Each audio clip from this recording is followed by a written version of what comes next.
Will et Lily sont de grands amis, mais ils habitent dans des villes différentes. Will ressent profondément son absence et décide de lui rendre visite en train. À bord, il pose sa montre en or sur la table avant de s'installer confortablement. Le train entre dans un tunnel obscur pendant quelques secondes. Quand la lumière revient, Will s'aperçoit que sa montre a disparu. 3 personnes partagent son compartiment. Il les interroge tour à tour. Qui a volé ma montre? Meg affirme. J'ai dormi pendant tout le trajet. Xavier réplique. Je suis allé commander un café. Quant à Dan, il déclare. J'attendais que la lumière revienne pour poursuivre ma lecture. Qui est le voleur?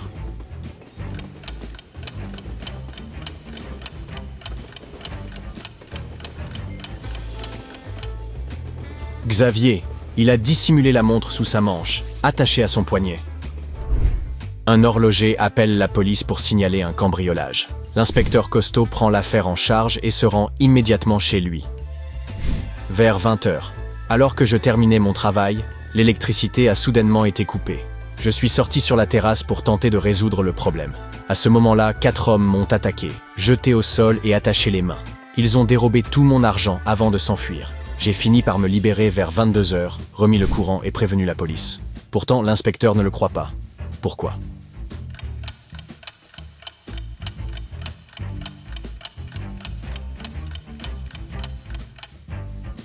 S'il avait vraiment été privé d'électricité, son horloge numérique aurait affiché un retard de 2 heures.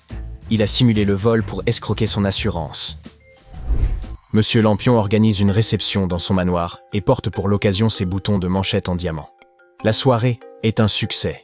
À la tombée de la nuit, tous les invités se rendent sur la terrasse pour admirer les feux d'artifice.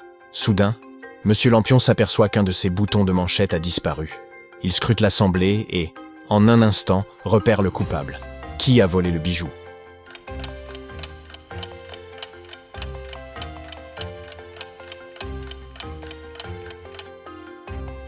Observez cette femme. Elle l'a dissimulé dans sa chevelure. Molly se promène avec ses amis après avoir touché son premier salaire. Elle décide de s'offrir des sucreries et aperçoit une petite boutique qui vend chocolat et sucettes. Alors qu'il s'en approche, elle sort son argent de son portefeuille, mais une rafale de vent emporte brusquement les billets. Elle les ramasse aussitôt, mais l'un d'eux manque. Un billet de 10 €. Quelqu'un parmi ses amis l'a pris. Qui est le coupable?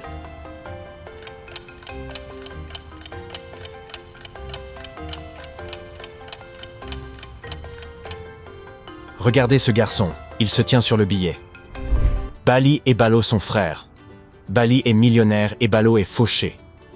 Saurez-vous deviner qui est qui?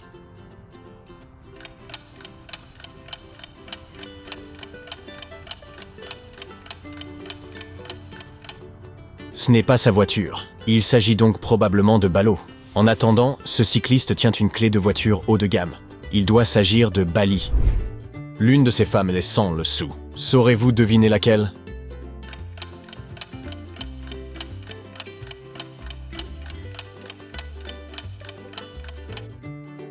Celle de gauche. Son téléphone est factice. Karen travaille dans un centre d'affaires. Un jour, on la retrouve inconsciente dans la salle de bain. Les médecins concluent qu'elle a été empoisonnée. Le détective consulte la vidéosurveillance et voit 3 personnes qui lui ont parlé ce jour-là.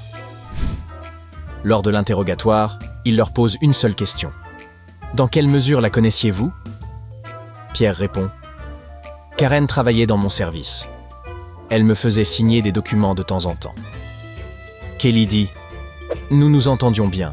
Nous déjeunions parfois ensemble et nous avions prévu d'aller à un concert la semaine prochaine. » Sandra affirme. « Je ne la connais pas du tout. Nous n'avons échangé qu'une fois quand elle m'a demandé l'heure. Elle avait perdu son téléphone. » Ce n'est pas étonnant. Karen est tellement étourdie, elle perd toujours ses affaires.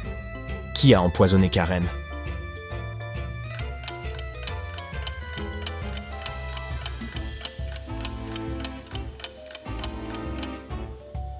Sandra.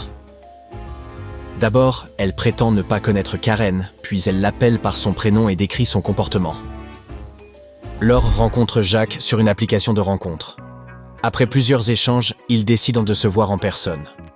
Laure arrive au point de rendez-vous et aperçoit Jacques, mais quelque chose cloche. Que remarquez-vous?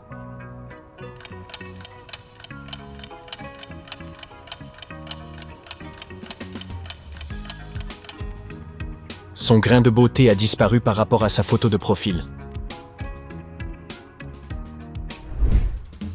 Kevin se promène en forêt lorsqu'une sorcière surgit et l'enlève. Il se réveille, enfermé dans sa chaumière. « Tu es mon serviteur désormais. Nettoie la cuisine en mon absence et n'essaie même pas de fuir. » La première porte est gardée par des chiens affamés. La seconde cache un vampire. Et la troisième mène à une pièce remplie de gaz toxiques. Tu ne sortiras jamais d'ici. Elle éclate de rire et disparaît. Pourtant, Kevin parvient à s'échapper. Comment fait-il ?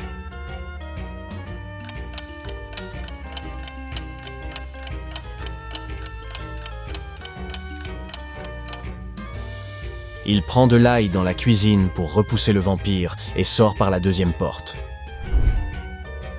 Une émeute éclate dans une prison de haute sécurité.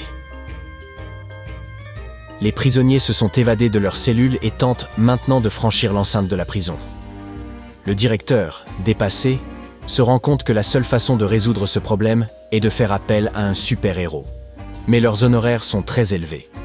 C'est pourquoi le directeur ne peut se permettre d'en engager qu'un seul. Scannerman peut voir et traverser n'importe quel obstacle. Magnético a la capacité de contrôler tous les métaux du monde. Et le capitaine Flamme contrôle les étincelles et évoque le feu par la puissance de son esprit. Qui peut aider à stopper le soulèvement de la prison ?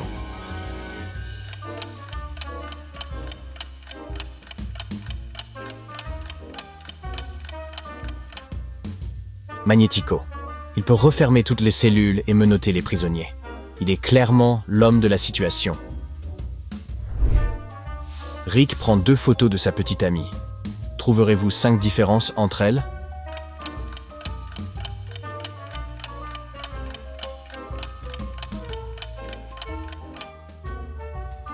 Prêt à les voir, les voici.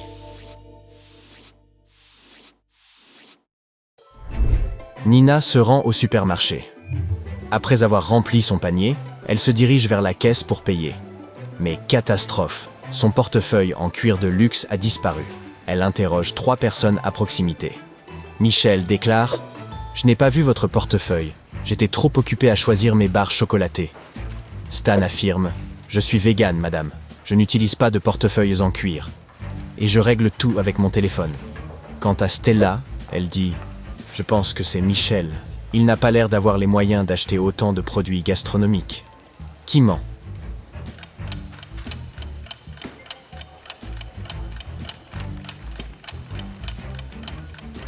Observons attentivement la poche de la chemise de Stan. Un portefeuille en cuir y est bien visible. Pourtant, il a affirmé ne payer que par téléphone. Son témoignage est donc bidon. Emma est contrôleuse à bord d'un train. Elle traverse les wagons jusqu'à la première classe où elle ne trouve que 3 passagers. Elle leur demande de lui montrer leur papier d'identité. Après avoir examiné attentivement les cartes qu'ils lui tendent, elle découvre que l'une d'elles est falsifiée. Saurez-vous deviner laquelle ?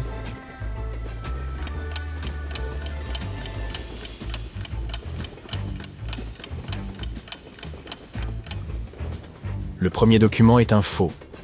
Regardez la date de naissance indiquée. Le 31 février n'existe pas. En rentrant du travail, Richard découvre que son appartement a été cambriolé. Il prévient la police, qui interroge 3 voisins habitant sur son palier. Sheila explique « J'étais dehors avec mon copain toute la journée. Nous sommes rentrés 1 minute avant que vous n'arriviez. » Zach raconte « Je dormais avec des bouchons d'oreille après une longue nuit de travail. Vous m'avez réveillé, mais je n'ai rien entendu de suspect. » Alice, elle, affirme « J'ai travaillé toute la journée depuis chez moi, je ne suis sorti qu'une fois, il y a environ 2 heures, pour descendre faire ma lessive au sous-sol. » Qui ment ?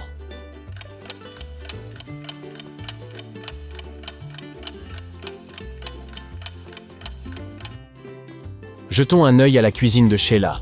Elle prétend être rentrée il y a à peine 1 minute, mais une casserole d'eau bouillante est posée sur le feu. Or, il faut bien plus de temps pour atteindre une telle température. Son histoire est donc fausse.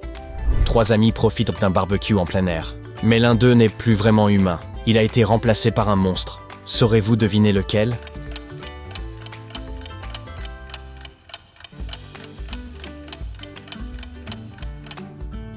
Cette femme, ses yeux sont anormalement jaunes pour un être humain.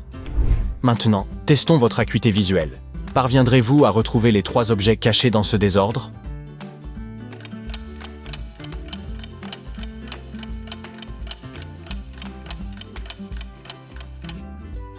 Prêt à découvrir la solution? La voici. Changeons d'endroit. Serez-vous capable de retrouver ces 3 objets?